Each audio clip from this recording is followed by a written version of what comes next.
In this video, we're just going to review the student's project, and we're going to fix up a few things. So I'm just going to go back through some of the views. So the student chose to model the walls in a different way. Ideally, you'd want to find a window like this that's built in. There is similar windows. The student chose to model as a curtain wall, which I guess is not necessarily wrong, but it's a little bit of an easier way to do it. So I guess the first thing I'll just show is if you click on the windows here, Revit does have a double hung window that looks like that. And let's just go to load, and we'll go to Windows, and let's just go down to here. We want a double hung. I want a double hung window, and what I like to do is I like to bring in a few different sizes. So I'll bring in 20 by 46, 24 by 46. We'll bring in a 30 by 46 and a 36 by 46. There's no 36, so we'll just do that for now.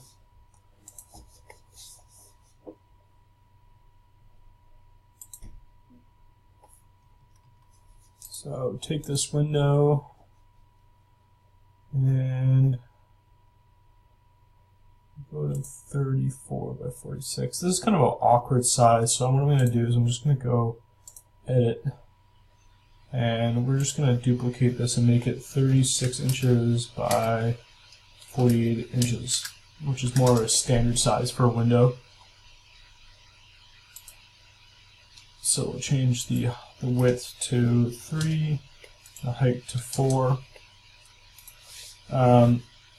Now that we have this window in place, there is the ability to turn off the trim, so we can make the window trimless like that, built into the window. Let's see if there's any other parameters in here.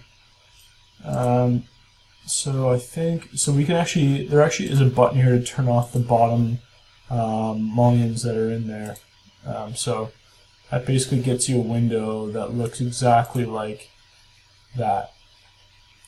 And so it's always best to use Revit elements when you can.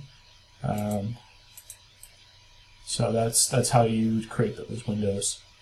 You do have a lot of customization. You can actually go in and edit the family. And part of assignment 6 for this or leading up to project 3, you could use the window as a thing to edit.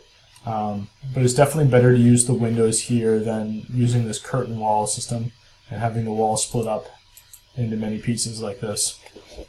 So that's the first thing I noticed. The other thing I have, there's a bunch of different roof planes here.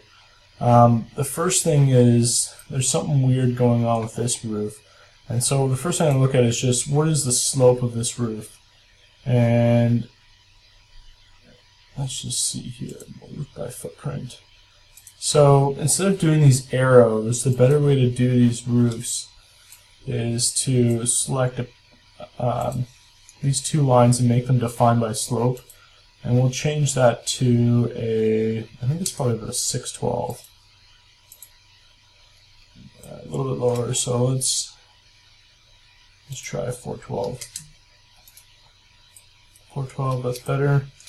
And then this little skirting part of the roof around here, it's different. We'll make this 412 as well, and that way we can actually join the two roofs and have them be in the same plane. So what I'm going to do is I'm going to go to an elevation view, and I'm just going to take this and I'm going to drop it down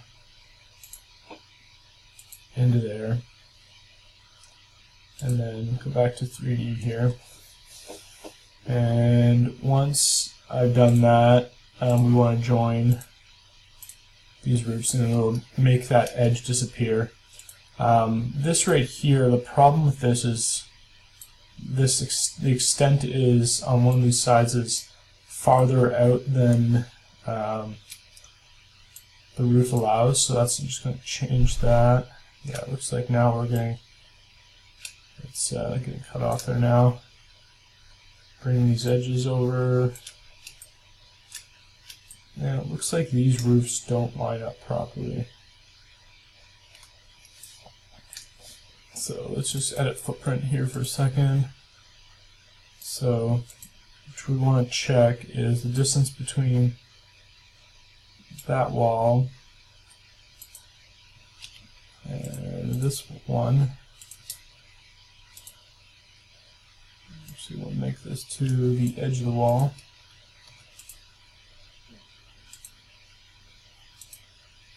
And see if that fixed it. No, so let's just edit this again. And we'll go back to our floor plan.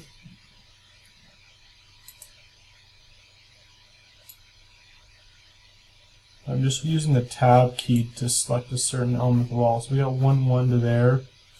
And we'll do the same over here.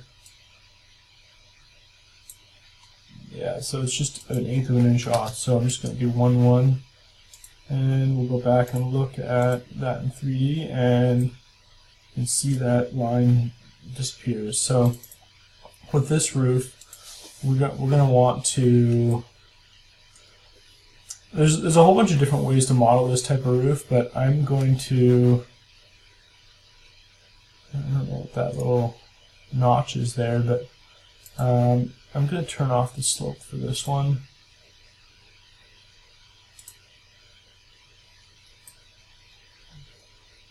And ideally with this roof, we'd want to, I'm going to use this pick line tool. I'm going to pick that line. I'm going to pick the back side of that wall. So we don't really need to have the whole roof in there. And then I'm just going to turn off slope for these two parts. There we go. And it looks like this needs to go back a little bit farther. So we're just going to go to the top of roof plan, which I don't know if there is one created here, but we'll go to our elevations for a second. And I'm just going to turn on hidden elements. So I'm just going to copy this level up. I don't know why there's so many levels there, but I'm going to call this T.O.R for top of roof. And well, we want to hide this in view as well. It would be better to create a view template to hide all these views. So the first thing you'll notice is once I created that new level, it doesn't show up over here. So we want to go to the View tab, we want to go to Plan, View, Floor Plan, click Top of Wall, or Top of Roof, and it'll show up.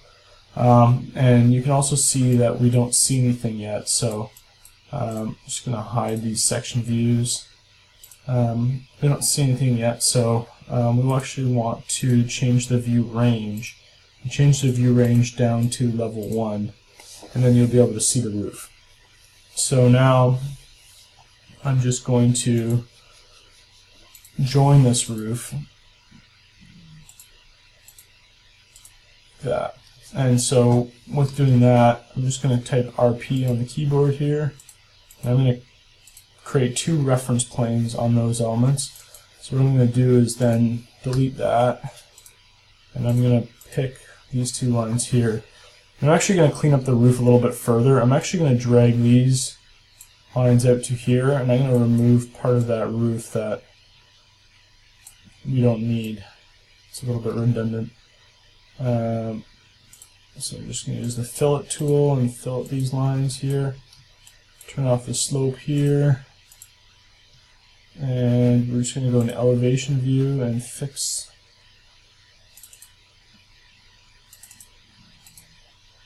We're going to drop this roof down like that, and then we're going to go back to our top of roof plan. And so this now, we only need it to start basically right there.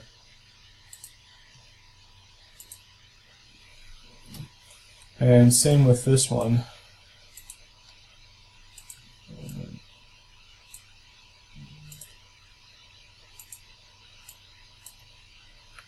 So what we'll do is fill up this here.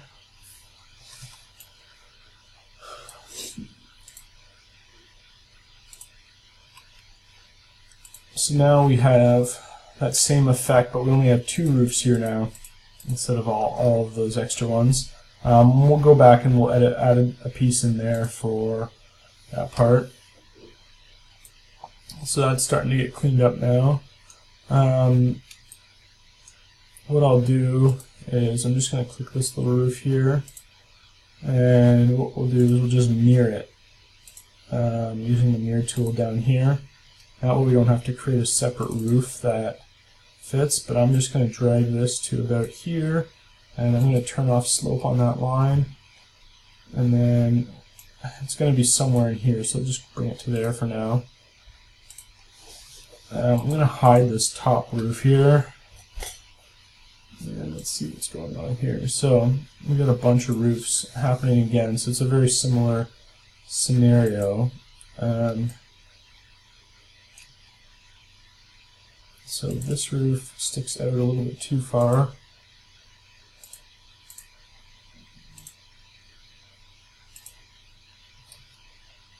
And it's a little bit too high, so let's just see what's going on here. I'm just going to drop this down just slightly.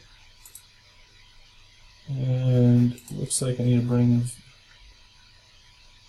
what's going on here? These 12-inch, 12-inch.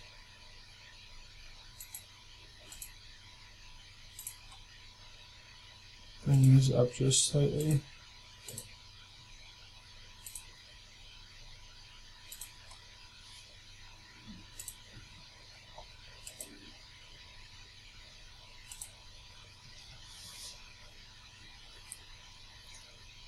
Let's check out this corner now. Let's see if there's something still going on here.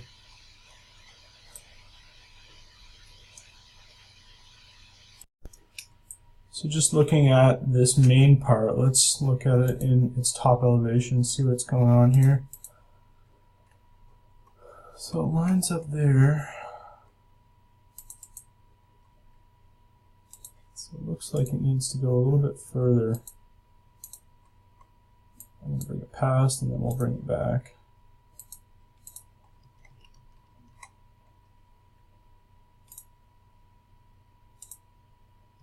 And I do not know exactly what the purpose of this other roof is, being at a different height or a different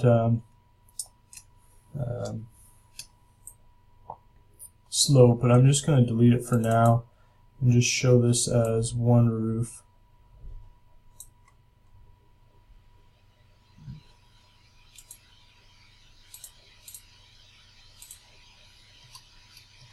Like that, and then we'll just extend this part up to here. And let's see what's going on here now. So it looks like that got cleaned up.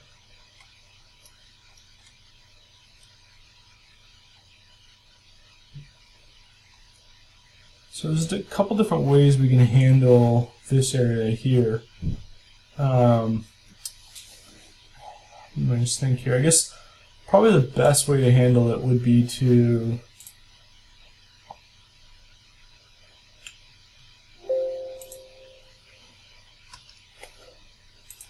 let's just pop this part out so it's at the same. Actually, we had it at the back, so then we'll turn on slope for there. And bring this down, fix it up to there.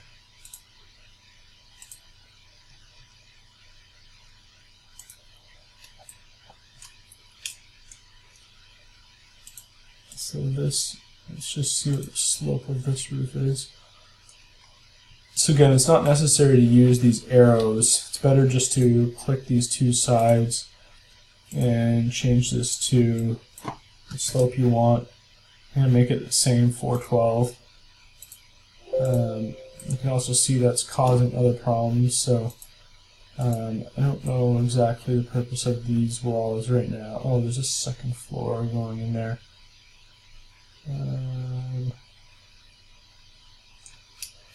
Yeah, it's definitely a lot easier when you have the same roof pitch. If this roof pitch goes to, let's just say, a 612,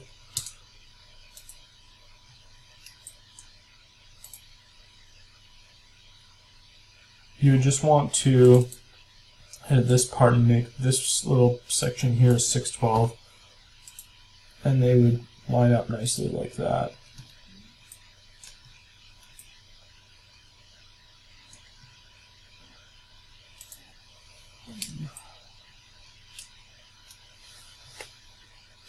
And then for this roof, essentially the same thing. So I'm just going to bring that out there.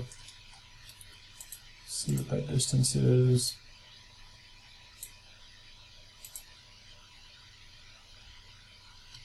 For the purpose of time, I'm not going to try to fix all of that, but you want to have these numbers be the same.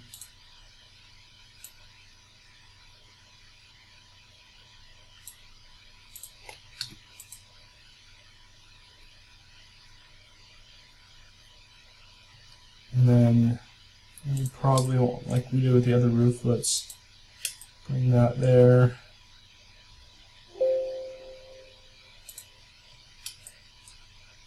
Another one along the front here. And use this break line tool, break that line there. Fill it that. Fill it that. And then we want to just turn off the slope of all of those right there. And what's this slope? So we want it to be 612. And then this roof we want to just, and we don't, it's better not to use these arrows. I only use those arrows typically for dormers. And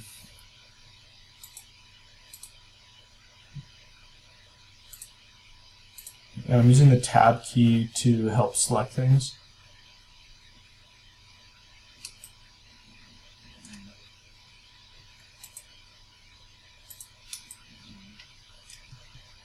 And then we want these to be defined for slope, 612.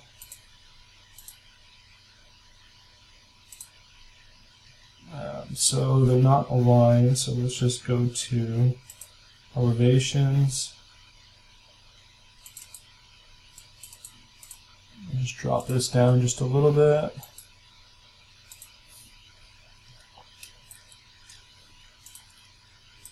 And then just join these up. They're not the same height for some reason. Yeah, okay, that's why. So let's just go back to our elevations for a second. And we'll go up here, drop all that down. Just going to drop it down a little bit further, and we'll bring it back up to hit that line.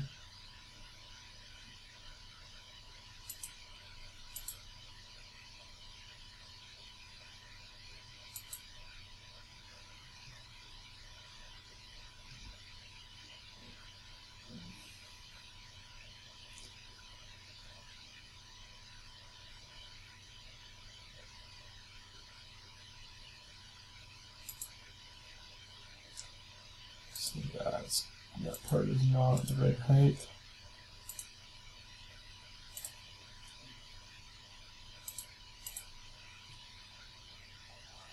And that probably screwed up this again. Just fix that. I won't do that. You don't want to use this shape handle here because that's going to actually change the slope of the roof. So that's just what that does. So then I just have to fix this side part now.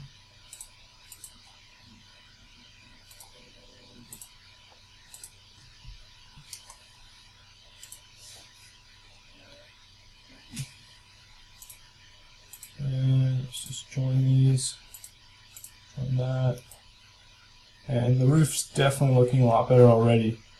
Yeah, there's definitely some things I would change if I were to spend more time on this, but I think not trying to overcomplicate the roof. I think one of the last things I'll do is I'm just going to angle that on a 45 there. I'm going to bring back, I'm going to move this into the interior here. We'll just reveal hidden elements. Bring this line up to there. And this line up to here. Use the align button to actually perfectly align them.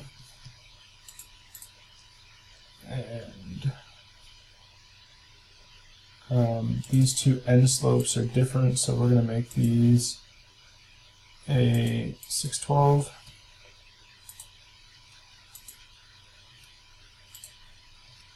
And then we'll just join them.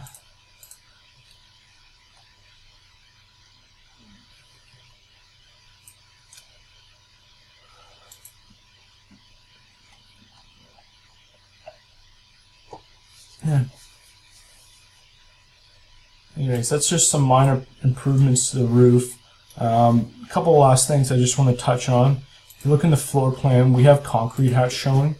We don't really want to show the concrete hatch in plan view unless you're cutting through an element, which in the case of architectural drawings, we just want to show everything in like pochade and black. So what I would recommend doing is instead of hiding the hatch pattern for every item, we can actually do it at the material level. So we can go in here and click no pattern, and it'll actually turn off that hatch pattern for everything that's concrete. So that's the fastest way to do it. The other thing with this view you want to see is we actually have an underlay on. So underlays are great for when you're working with the project, but when you go to submit, you want to hide that. These dotted lines here, these are the reference planes that we created. Reference planes are like, I think in the word reference, they're great because they help you determine and align things over multiple views, but they don't print, and you can easily hide or just delete them after because they're not necessarily linked to anything. So those are a few quick tips. I would recommend changing the windows back to normal windows and not using these curtain wall windows. And make sure you also add furniture and room labels to everything. And then also it looks like a few rooms are missing doors, and this door is obviously a little bit too big for this area here too. So just check on a few of those little things, and I think this project will be good to go.